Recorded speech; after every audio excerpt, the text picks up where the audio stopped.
Doctor ortho Ayurvedic oil और capsule, अब दर्द भी घुटने टेकेगा। एनडीए मुख्यमंत्री परिषद की बैठक का पीएम नरेंद्र मोदी की अध्यक्षता में हुई बैठक। सीएम योगी आदित्यनाथ, सीएम धामी रहे मौजूद। जेपी नड्डा रक्षा मंत्री हुए शामिल। डिप्टी सीएम ब्रजेश पाठक, केशव प्रसाद भी रहे मौजूद। कांग्रेस की प्रेस कॉन्फ्रेंस में अलका लांबा का ब्लेंडर ऑपरेशन सिंदूर का, ऑपरेशन ब्लू स्टार। अलका ने कहा ऑपरेशन ब्लू स्टार पर जवाब दे सरकार।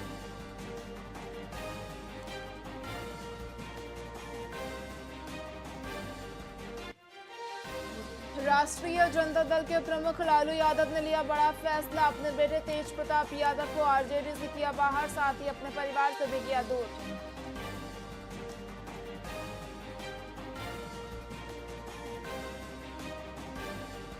पीएम मोदी के मन की बात पर भाजपा प्रदेश अध्यक्ष भूपेंद्र चौधरी का बयान। देश के लगभग हर विषय पर पीएम करते हैं चर्चा। आज देश पीएम मोदी के संकल्प के साथ।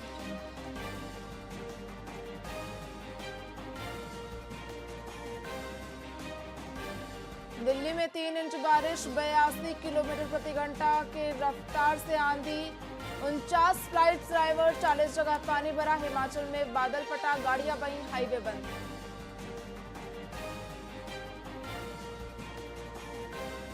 रायपुर में अखिल भारतीय विद्यार्थी परिषद की राष्ट्रीय कार्य समिति की बैठक 29, 30 और 31 मई को आयोजित की जा रही है। ये बैठक एग्रीकल्चर यूनिवर्सिटी परिसर में होगी, जिसमें देश भर से प्रांत अध्यक्ष, संगठन मंत्री और प्रमुख कार्यकर्ता शामिल होंगे। राष्ट्रीय महामंत्री डॉक्टर वीरेंद्र सिंह सोलंकी ने रायपुर पहुंचकर बैठक की तैयारियों का जायजा लिया। बैठक से छत्तीसगढ़ की संस्कृति और शैक्षणिक वातावरण को समझने का अवसर देश भर से आए प्रतिनिधियों को मिलेगा।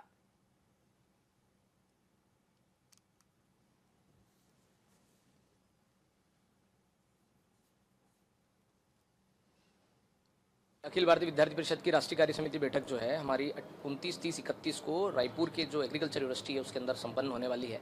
वहाँ पूरे भारत भर से हमारे हर प्रांत से प्रांत अध्यक्ष, प्रांत मंत्री और चीनित हमारे जो प्रमुख कार्यकर्ता हैं, एनईसी के सदस्य हैं, हमारे संगठन मंत्री है, केंद्रीय कार्य समिति, ऐसे प्रमुख कार्यकर्ता हमारे देश भर के 450 से ज़्यादा कार्यकर्ता इस बैठक में उपस्थित होने वाले हैं। अखिल भारतीय विद्यार्थी परिषद की राष्ट्रीय कार्य समिति बैठक जो है हमारी 29, 30, 31 को रायपुर के जो एग्रीकल्चर यूनिवर्सिटी है उसके अंदर संपन्न होने वाली है। वहाँ पूरे भारत भर से हमारे हर प्रांत से प्रांत अध्यक्ष, प्रांत मंत्री और चीनित हमारे जो प्रमुख कार्यकर्ता हैं, एनईसी के सदस्य हैं, हमारे संगठन मंत्री है, केंद्रीय कार्य समिति, ऐसे प्रमुख कार्यकर्ता हमारे देश भर के 450 से ज़्यादा कार्यकर्ता इस बैठक में उपस्थित होने वाले हैं। अखिल भारतीय विद्यार्थी परिषद की राष्ट्रीय कार्य समिति बैठक जो है हमारी छत्तीसगढ़ के बस्तर में 2013 में झीलम घाटी नक्सली हमले की 12वीं बरसी पर कांग्रेस ने शहादत दिवस मनाया। इस मौके पर कांग्रेस नेताओं ने शहीद नेताओं को श्रद्धांजलि दी और एक बार फिर जांच को लेकर सवाल उठाए। पूर्व मुख्यमंत्री भूपेश बघेल ने कहा कि केंद्र सरकार ने इस मामले की अब तक ठीक से जांच नहीं कराई, जिससे आज भी न्याय अधूरा है। वहीं भाजपा विधायक अजय चंद्राकर ने कांग्रेस पर पलटवार करते हुए कहा कि कांग्रेस झीलम के नाम पर राजनीति कर रही है।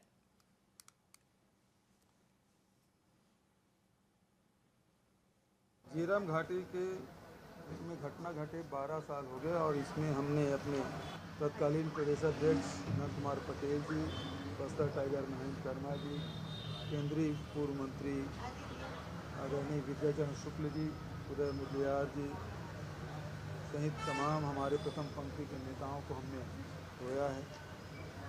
आज उनकी भारी बरसी है। हम लोगों ने, सभी कांग्रेस जनों ने उन्हें श्रद्धा सुमन अर्पित किए हैं। आज तक के उनके हत्यारे पकड़े नहीं गए हैं, जो षड्यंत्रकारी है वो पकड़े नहीं गए हैं। केंद्र में बैठी हुई सरकार लगातार जांच बड़ंगा लगाए। जो झीरम थाने में एफआईआर दर्ज है जिसमें गणपति, गुरसा उसेंडी, तमाम नक्सली नेताओं के नाम थे, लेकिन एनआईए के फाइनल रिपोर्ट में उसका नाम तक नहीं है। एनआईए की जांच का स्तर इसी समझ जा सकता है कि जितने लोग वहाँ गए थे, जिनको गोलियां लगी, उन तक से पूछताछ नहीं की गई। तो जांच कैसा किया गया इसे समझा जा सकता है। षड्यंत्र का हिस्सा तो छोड़ ही दीजिए।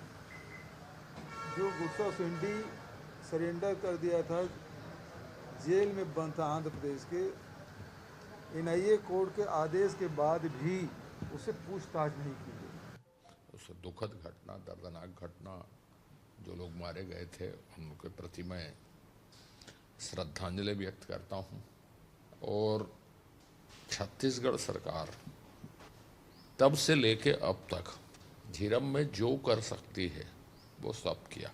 और आज भी माननीय Amit Shah ji union home minister ने यदि 31 मार्च 2026 तक नक्सलवाद के सफाए का संकल्प यदि लिया है तो उसके पीछे धारणा यही है कि जो राजनीतिक नेतृत्व है, राजनीतिक कार्यकर्ता है, लोकतंत्र हैं, वो सुरक्षित रहे।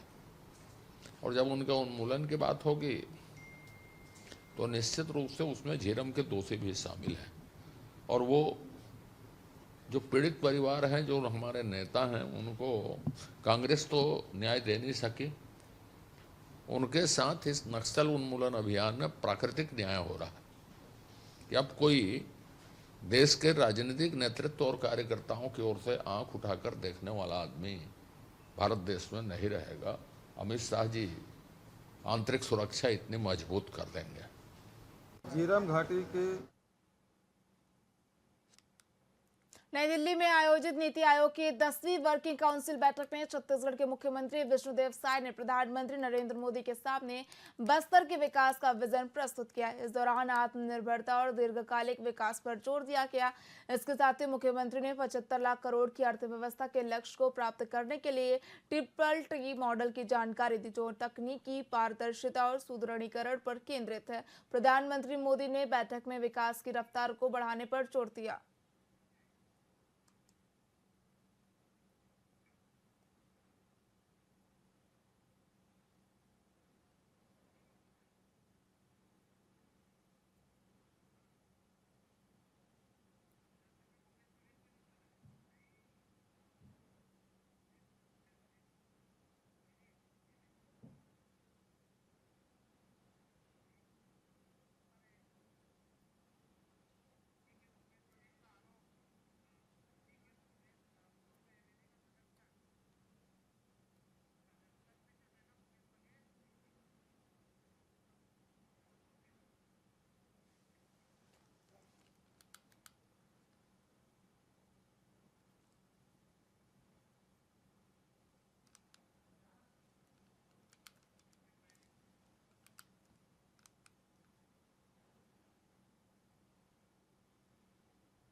राजनांदगांव में सिख समाज ने महावीर चौक में शरबत वितरित किया। बता दें कि आयोजन सिख समाज के 5वें गुरु अर्जन देव की शहादत दिवस के अवसर पर किया गया। गुरु अर्जन देव का योगदान देश की स्वतंत्रता में अमूल्य था और अंग्रेजों की ओर से किए गए अत्याचारों के बावजूद उन्होंने देश के लिए हंसते हंसते शहादत दी थी। साथ ही इस अवसर पर सिख समाज की ओर से 40 दिन तक विभिन्न जगहों पर सेवा कार्य किए जा रहे हैं, जिसमें शरबत, फल और चना वितरण शामिल है।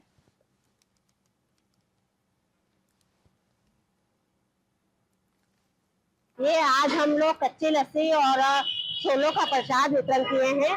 ये गुरु अर्जन देव जी का शहीदी गुरुपुरब आ रहा है, उसमें हम लोग उनको सब सारी दुनिया में ऐसी मतलब जो चल रही है उसके लिए ठंड सब जगह ठंडा रहे, सब जगह शांति रहे, उसके लिए हम लोग कच्ची लस्सी का और छोले का प्रसाद वितरण किए हैं। हमारे गुरु श्री गुरु अर्जन देव जी, उनको तख्ती लौह पर बिठाया गया था और उन पर रेती डाली गई थी। तब से चीज चली आ रही है कि जो हमारा ये रहता है गुरु अर्जन देव जी का गुरुपुरब मनाया जाता है, तब 40 दिन पूरी ऑल इंडिया में गुरुद्वारा में 40 दिन सुखमनी साहब जी का पाठ किया जाता है। सुबह वहाँ छोले का प्रसाद, कड़ा प्रसाद और कच्ची लस्सी मतलब मीठा शरबत बना के सबको बांटा जाता है। और हमारे जैसे हम सिख समाज के सब मिलकर कुछ दिन का हम लोग क्या करते हैं, कोई शहर के चौक में भी इस चीज को हम लगाते हैं। इसके पहले हमने भदौरे चौक में लगाया था, उसके पहले एक और चौक में लगाया था, आज हमने इस चौक में लगाया। ये छत्तीसगढ़ के रायपुर क्षेत्र के कुम्हारी टोल प्लाजा में कांग्रेस के पूर्व विधायक विकास उपाध्याय ने अवैध वसूली का आरोप लगाते हुए प्रदर्शन किया। उन्होंने टोल प्लाजा के स्कैनर पर कालिक पोत दी और वहां ताला लगा दिया। इस दौरान उनके साथ कई कार्यकर्ता भी मौजूद रहे। विकास उपाध्याय ने आरोप लगाया कि यहां से अवैध टैक्स वसूला जा रहा और ठेकेदार सहित NHAI के लोग मिलकर लूटपाट कर रहे हैं। उन्होंने ये भी कहा कि टेंडर खत्म होने के बावजूद इस टोल प्लाजा पर स्कैनर लगाया गया है, जबकि रायपुर, दुर्ग, भिलाई के लोगों के लिए ये फ्री है।